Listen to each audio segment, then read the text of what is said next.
Bonsoir, bienvenue à toutes et à tous dans cette session d'information sur la télévision Labari en ce samedi 26 juin 2021. Débutons par la situation sécuritaire qui prévaut dans la région de Tillabéri, en particulier dans la commune rurale d'Anzourou, où récemment les populations de plusieurs villages de cette commune ont quitté leur village et rejoindre le chef-lieu de la région pour fuir les atrocités des éléments des différents groupes armés qui sévissent dans cette zone. Eh bien, cette situation sécuritaire dans cette commune était ce matin au centre d'une réunion des ressortissants de la dite commune, la commune de Goroual, je vous l'ai dit, la commune de Goroual dans le département de Terra plutôt. Les ressortissants donc de cette commune étaient en assemblée générale ce matin au niveau de la maison des jeunes et de la culture Yalo Sekou de Niamey pour informer l'opinion nationale et internationale de la situation sécuritaire qui prévaut dans cette commune, la commune de Goroual, donc une situation similaire à celle de la commune de Lanzourou. Je propose de suivre le résumé de cette assemblée générale des ressortissants de la commune de Goroual avec nos reporters Chebou Guisso et Nafissatou Yahaya. Informer l'opinion nationale de la situation sécuritaire qui prévaut dans le département de Terra en général et dans la commune de Goroual en particulier afin de trouver ensemble une solution à cette situation, tel est entre autres objectifs assignés à cette assemblée générale convoquée par les ressortissants de la dite commune. L'objectif de cette rencontre, c'est d'informer tous les ressortissants du Goroual la situation sécuritaire qui prévaut actuellement dans cette commune et de voir quelle action entreprendre pour aider nos parents. Parce que on nous a dit qu'il y a déjà à Terra plus de 700 personnes qui sont déplacées, qui sont à Terra. D'autres sont en voie et d'autres sont accueillis par les villages environnants. Face à cette situation, les ressortissants se sont retrouvés pour voir quelle action entreprendre, pour d'abord faire face à la situation, pour aider ces populations déplacées. Nous savons que l'État est à pied d'œuvre pour aider ces populations. Nous aussi, en tant que ressortissants, nous nous sommes réunis pour dire quel appui apporter, parce que vous savez qu'à l'heure actuelle, c'est la saison des pluies. Ces populations ont semé leurs champs. Il faudrait, en lien avec le gouvernement, on puisse voir comment les ramener dans leur village. Réunis pour la même cause, les ressortissants de la commune de Goroual appellent à la sérénité de la population. Notre appel à l'endroit des populations du Goroual, c'est de garder leur calme. Nous savons quelqu'un qui a vu tuer son frère devant lui ne pourra pas comprendre cela. C'est leur dire que le gouvernement fait tout pour vraiment assurer leur sécurité. Et nous aussi, ressortissants du Goroual, nous sommes en train de les conseiller pour dire qu'ils ne quittent pas leur zone. Que chaque ressortissant du Goroual sente que le problème sécuritaire n'est pas seulement le problème des populations déplacées. Là. Il y a d'autres villages qui seront aussi attaqués. Nous devons nous entendre autour de l'État pour vraiment assurer la sécurité des populations avec bien sûr l'appui de notre gouvernement. À l'issue de cette assemblée générale, sera mis en place un comité chargé de faire des propositions à l'État afin de trouver ensemble une solution définitive à ce problème d'insécurité dans la commune du Goroual. Voilà, il s'agit donc bien des ressortissants de la commune rurale de Goroual dans le département de Terra, où les populations de plusieurs villages de cette commune ont commencé elles aussi à quitter leur village pour rejoindre les centres urbains, notamment Tawa. C'était donc cette situation qui était au centre de cette assemblée générale des populations, des ressortissants de cette commune rurale ici à Niamey. Je vous en parlais au départ. Les populations de Lanzourou, elles, plusieurs habitants des villages de cette commune ont, elles, il y a quelques semaines, effectué donc quitté leur village pour rejoindre le centre-ville de la région de Tillabéri, le centre urbain donc de Tillabéri. Et depuis, plusieurs de ces populations qui ont effectué ce déplacement ont été retournées dans leur village et depuis, une chaîne de solidarité s'est construite autour de ces populations. C'est ainsi que ce matin, plus de 30 sacs de riz et des cartons de savon leur ont été offerts par la Fondation Alphaga par l'entremise de l'ONG Action for Humanity. D'autres précisions dans ce reportage de Nasser Dantofo. C'est dans un sursaut de solidarité envers les populations de la commune rurale de Lanzuru ayant regagné leurs villages respectifs après les avoir désertés face à la persistance des attaques terroristes que l'ONG Actions for Humanity avait, on s'en souvient, lancé un appel aux bonnes volontés pour venir en aide à ces populations qui tentent de tout reconstruire après leur retour organisé par les autorités. Appel auquel a été sensible la Fondation Alphaga qui a aussitôt décidé d'apporter sa modeste contribution à travers ce don en vivres et en savon, objet de la présente cérémonie. Nous sommes là aujourd'hui parce que après notre évaluation de la situation sécuritaire dans le sillage des déplacements des populations, ce qu'il a venu, nous avons lancé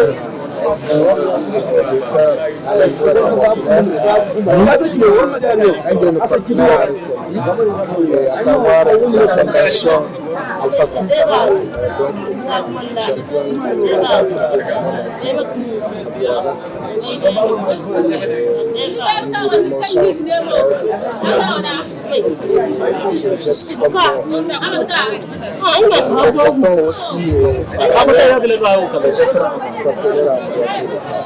Un geste hautement symbolique salué à sa juste valeur par le chef de canton et le maire de la commune rurale de Lanzuru qui ne tarisse pas de reconnaissance envers les généreux donateurs. Un geste symbolique et humanitaire.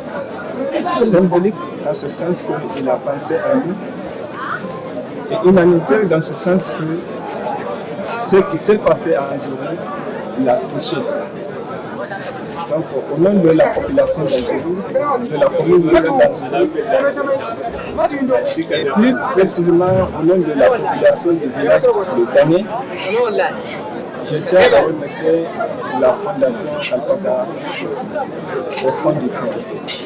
Soyez rassurés que cette donation sera bien utilisée et ira au profit des bénéficiaires. Il est à noter que ce don est la première d'une série envisagée par l'ONG Actions for Humanity au profit du mieux-être des populations de Lanzuru.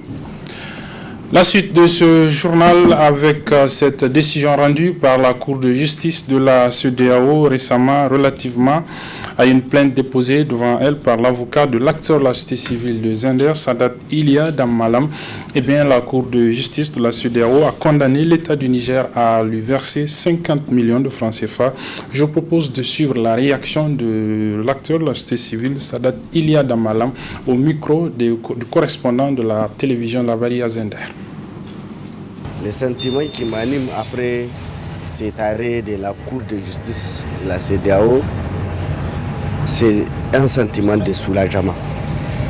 Je suis vraiment soulagé du fait que la Cour ait déclaré que ma détention a été arbitraire et abusive. Et c'est ça l'objectif que nous avons recherché. Notre but, c'est de montrer à la face du monde que nous avons été poursuivis illégalement par la volonté de certains individus. Et je me réjouis vraiment du fait qu'aujourd'hui, dans le monde entier, qu'on sache que les faits qui m'ont été reprochés vraiment n'ont aucun fondement.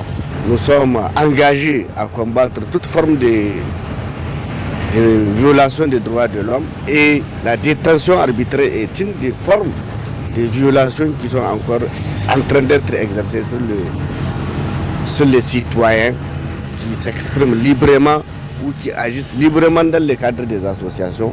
Je trouve que ce n'est pas normal, je trouve que ça doit s'arrêter, je trouve que c'est quelque chose qui porte atteinte gravement à l'image de notre démocratie et de notre état de droit.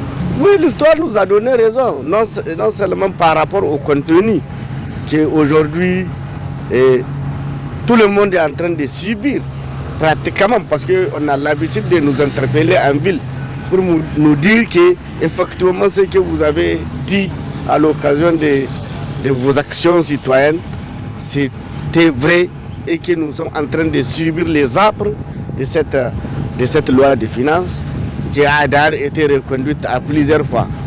Et encore, ça nous donne raison dans la démarche que nous avons choisie. Parce que nous avons choisi une démarche citoyenne. Nous avons engagé des actions citoyennes, des actions qui sont légales, qui sont pacifiques. Et tout le monde l'a vu. Malgré l'importance que le mouvement a pris, on n'a jamais cassé quelque chose pour quelqu'un, on n'a jamais insulté quelqu'un, on a juste exercé notre liberté. Et c'est pour ça qu'on nous a pris. Et pour montrer que nous, ce que nous faisons, nous le faisons dans le cadre du respect de la loi. C'est pourquoi nous avons insisté sur le plan judiciaire. Nous avons insisté pour qu'on puisse définitivement statuer sur cette question-là. Parce que les gens ont voulu faire du jeu judiciaire. Ils ont voulu jouer ici à l'intérieur pour, après nous avoir relâchés, que comme si rien n'était, c'est fini et ça va passer comme ça. Alors qu'on est en train de nous regarder comme étant des gens qui ont attenté à la sécurité de l'État. Je crois qu'aujourd'hui, moi, je suis soulagé. Je me sens blanc comme neige par rapport à ça. Et donc, le combat citoyen continue. Alors, que direz-vous à votre avocat, Maître Boudal? Je le remercie beaucoup. Et c'est quelqu'un de très courageux. C'est quelqu'un de très engagé et de très pointu en matière de la protection des libertés. Et il vient de faire une jurisprudence qui restera gravée, n'est-ce pas, dans l'histoire de cette cour-là et au-delà dans tous les pays de la CEDEAO. Donc vraiment, je félicite Maître Boudal. Et surtout, c'est quelqu'un qui a travaillé. Moi, je ne l'ai jamais donné quelque chose. Je l'ai connu qu'à travers, n'est-ce pas, comment on appelle ça, ces procès, ou dans cette procédure-là que je l'ai connu, c'est quelqu'un vraiment d'exceptionnel. Je manque vraiment de mots pour remercier et pour qualifier tout ce qu'il a eu à faire pour l'ensemble des organes et qu'il continue à faire pour les défenseurs des droits de l'homme. C'est le premier protecteur des défenseurs ici au Niger et je lui fais coup de chapeau. Voilà, Sadat Iliada Malam, acteur de la société civile, membre du cadre de concertation et d'action citoyenne qui réagissait à la décision en sa faveur rendue par la Cour de justice de la CEDEAO relativement à son arrestation et à son incarcération dans le cadre des mouvements de contestation de la loi des finances de l'année 2018. La Cour de justice de la CEDEAO a donc ordonné à l'État du Niger de lui verser la somme de 50 millions de francs CFA.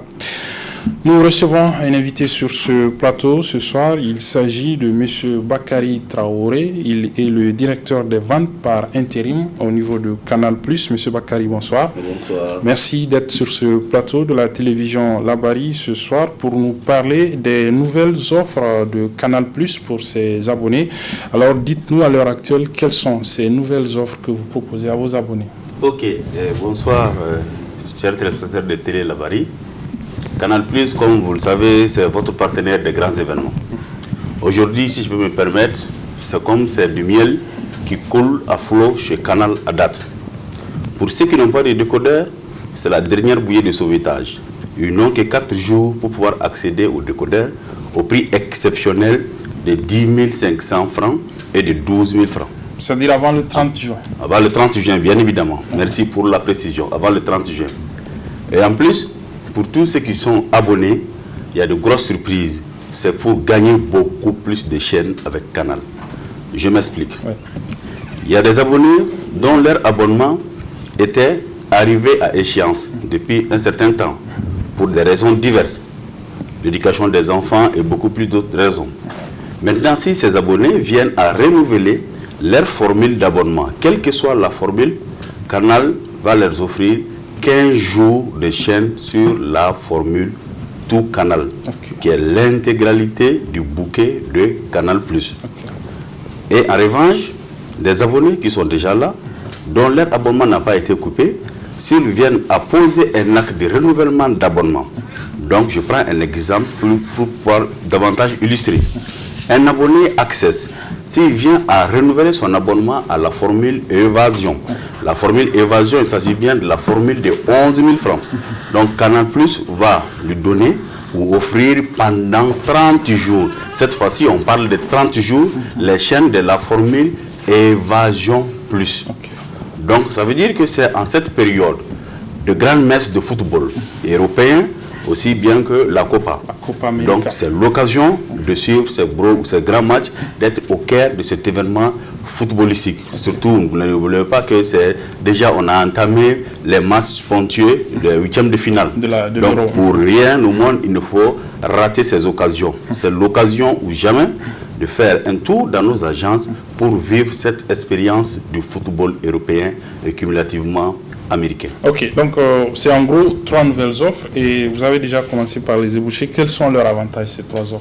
Exactement. Les avantages des offres, comme on ne cesserait jamais de le dire, donc avec Canal, vous savez que c'est une ouverture sur le monde, en plus des programmes de suspense, hilarants et de programmes inédits. Les enfants également auront des programmes ludo-éducatifs pendant cette période. Canal Plus est là pour pouvoir accompagner les enfants. Comme vous le savez, c'est une marque moderne, dynamique et novatrice. Alors, merci beaucoup, Monsieur Bakary. Peut-être pour terminer cet entretien, un appel justement pour les abonnés, ceux qui sont déjà avec Canal et ceux qui voudront bien sûr venir avec toutes ces offres.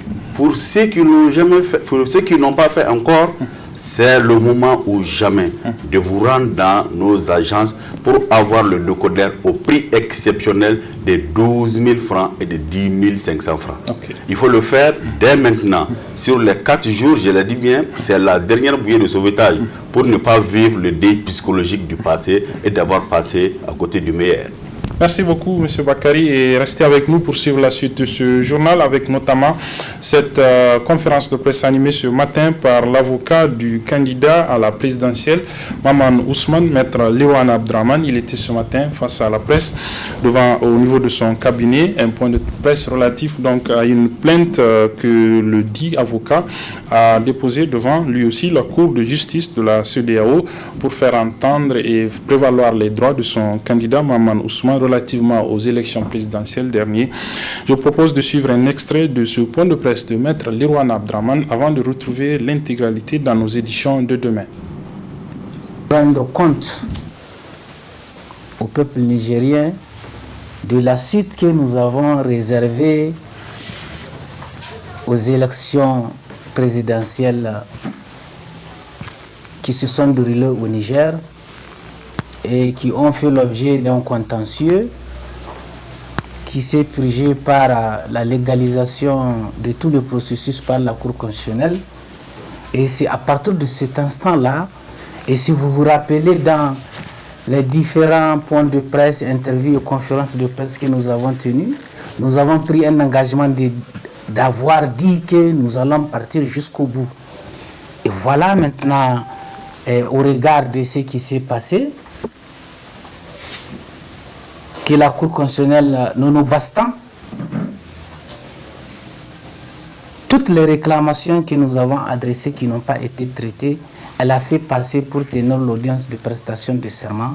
Et c'est ce qui nous a amené à constater qu'il y a violation des droits de l'homme et discrimination d'un candidat et de tous les citoyens qui ont soutenu et appuyé sa dynamique de changement.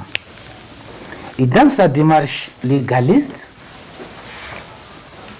il a demandé de saisir encore qui de droit contre l'État du Niger qui a violé ses droits, l'État du Niger qui l'a discriminé, ainsi que tous les électeurs qui ont voté pour sa candidature. Et c'est pour cela, conformément au protocole qui organise la communauté économique des États de l'Afrique de l'Ouest, CEDEAO, qui a également une cour de justice qui est compétente pour constater et sanctionner la discrimination et les violations des droits de l'homme. Et c'est pour cela que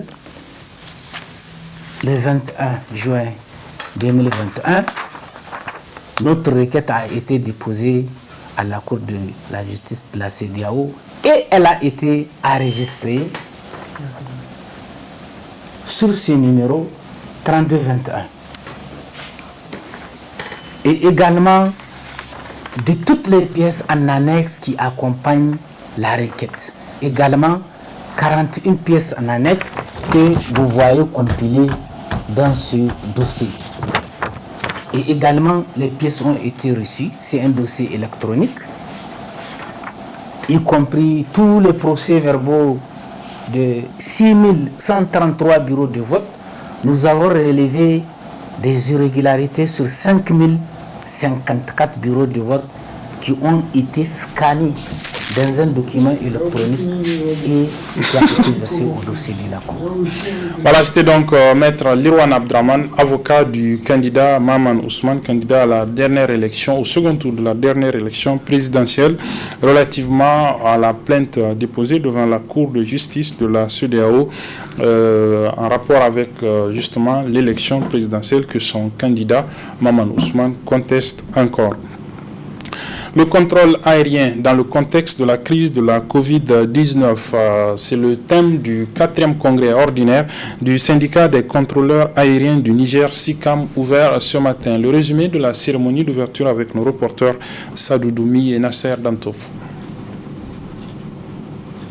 Le syndicat des contrôleurs aériens du Niger tient à travers cette présente assise son 4e congrès ordinaire sous le thème « Le contrôle aérien dans le contexte de la crise sanitaire de la Covid-19 ».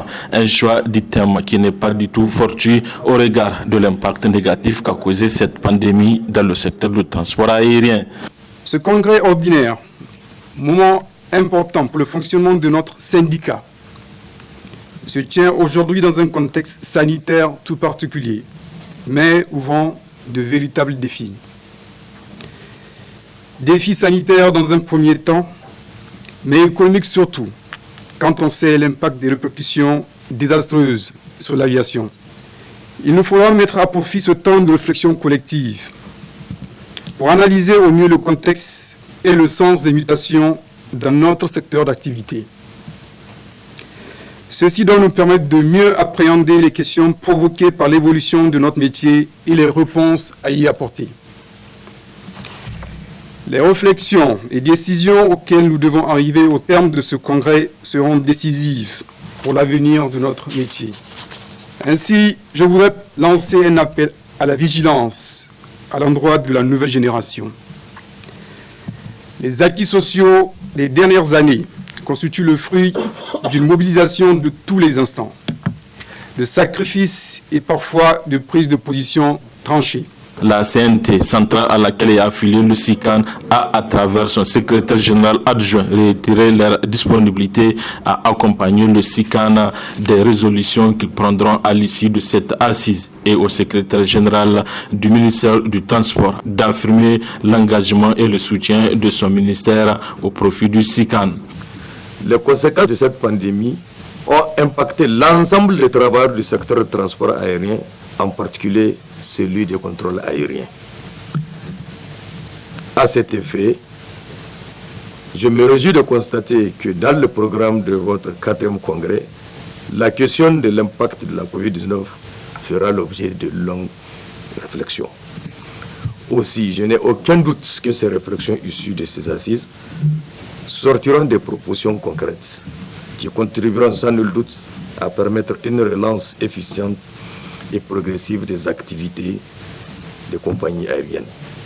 Ce qui permettra de pouvoir non seulement préserver les emplois, mais aussi permettre à ces employés de retrouver un cadre de vie décent.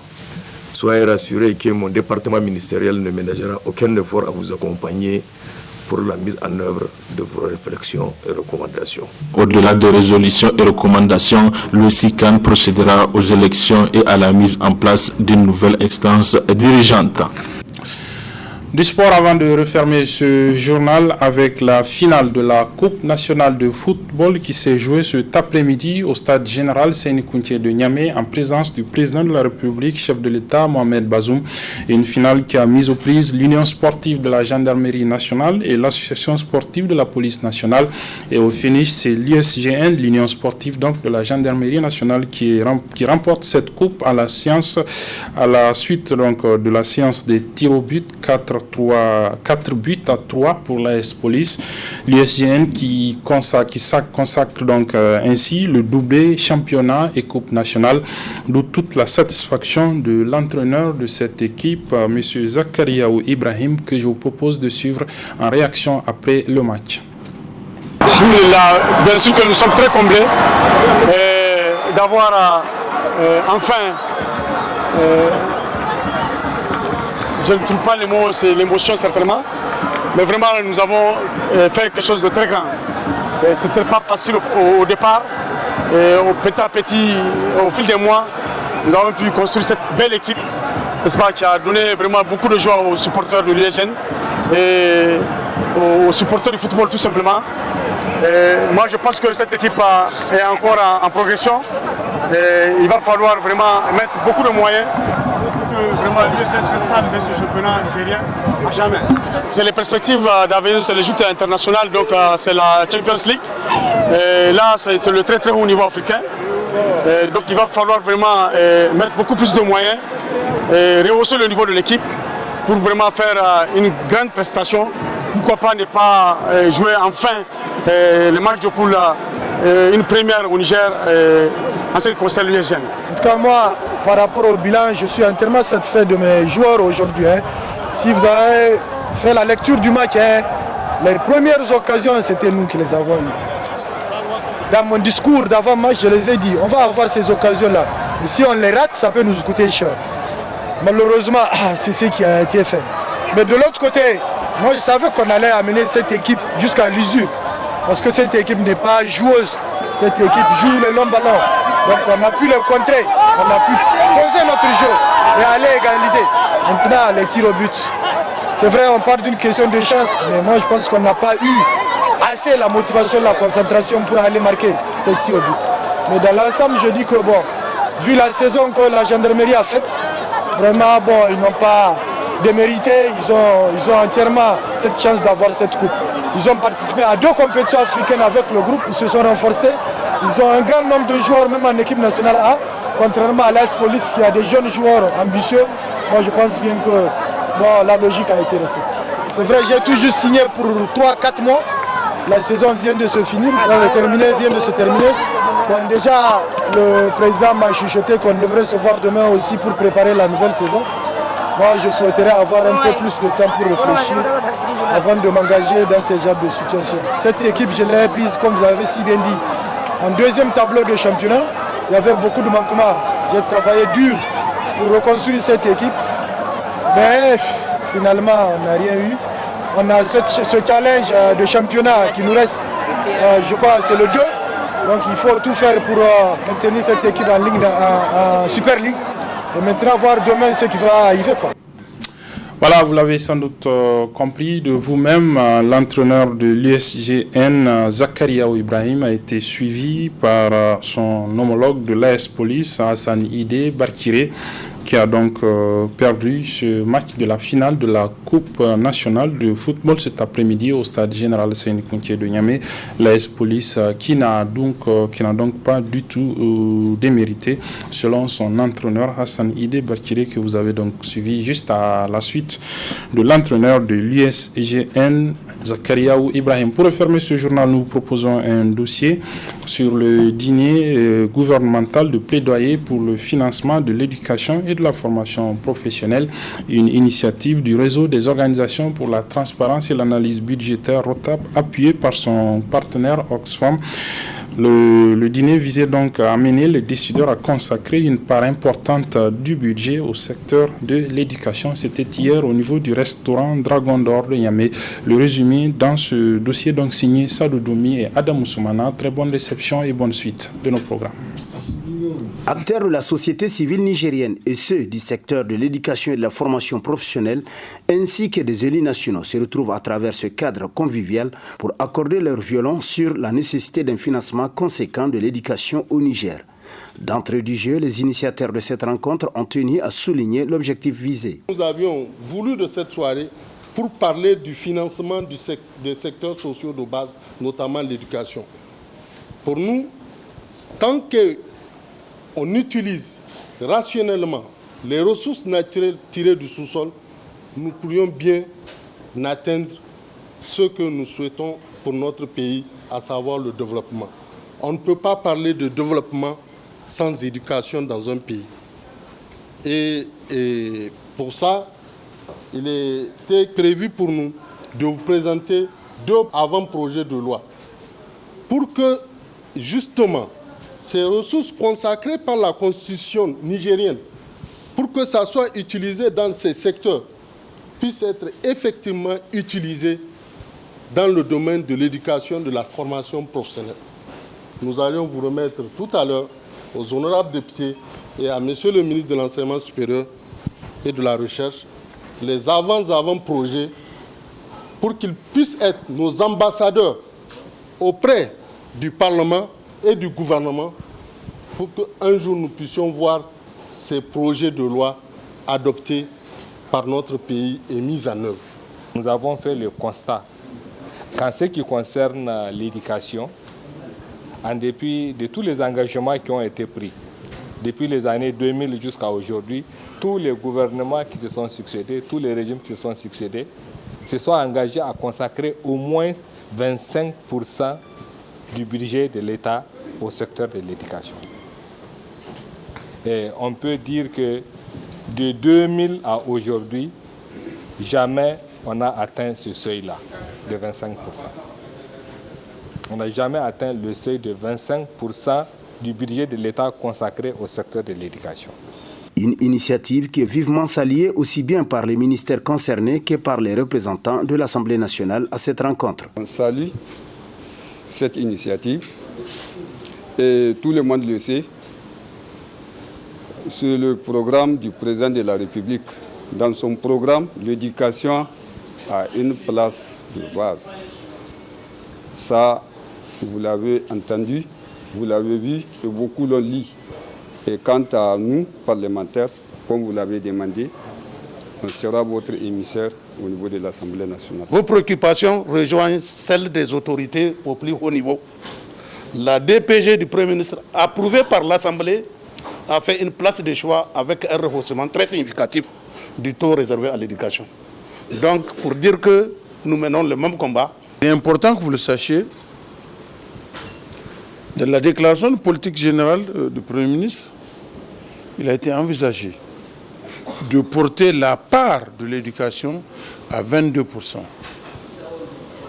C'est quand même un effort extraordinaire pour un pays qui est sur la ligne de front dans la géopolitique régionale. Je voudrais juste peut-être porter la voix de ceux qu'on oublie souvent dans le cadre de ce plaidoyer. C'est ceux qui sont oubliés, on va dire. Ceux qui ne sont jamais allés à l'école, ceux qui ne sont pris en charge par aucun système ni d'éducation ni de formation. Ils sont des millions, ils sont là et ils nous interpellent. Faire un plaidoyer pour l'éducation, c'est certainement une très bonne chose. Mais je voudrais quand même relever qu'en matière de financement de l'éducation, notre pays n'est pas placé en très mauvaise place dans la sous-région.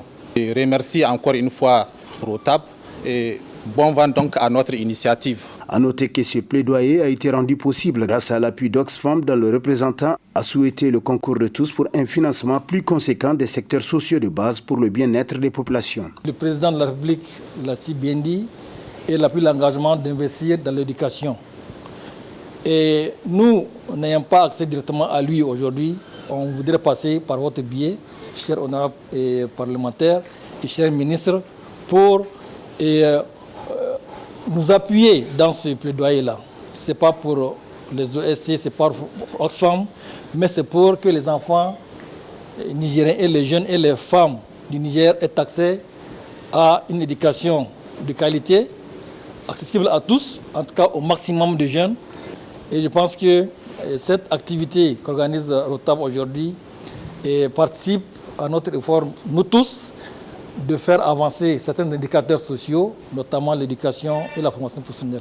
Ainsi, pour joindre l'acte à la parole, le Rotab a procédé à la remise officielle de 2 avant-projets de loi aux élus nationaux et aux représentants du gouvernement. Des projets de loi qui se veulent une contribution du Rotab pour un financement plus accru de l'éducation et de la formation professionnelle dans le pays.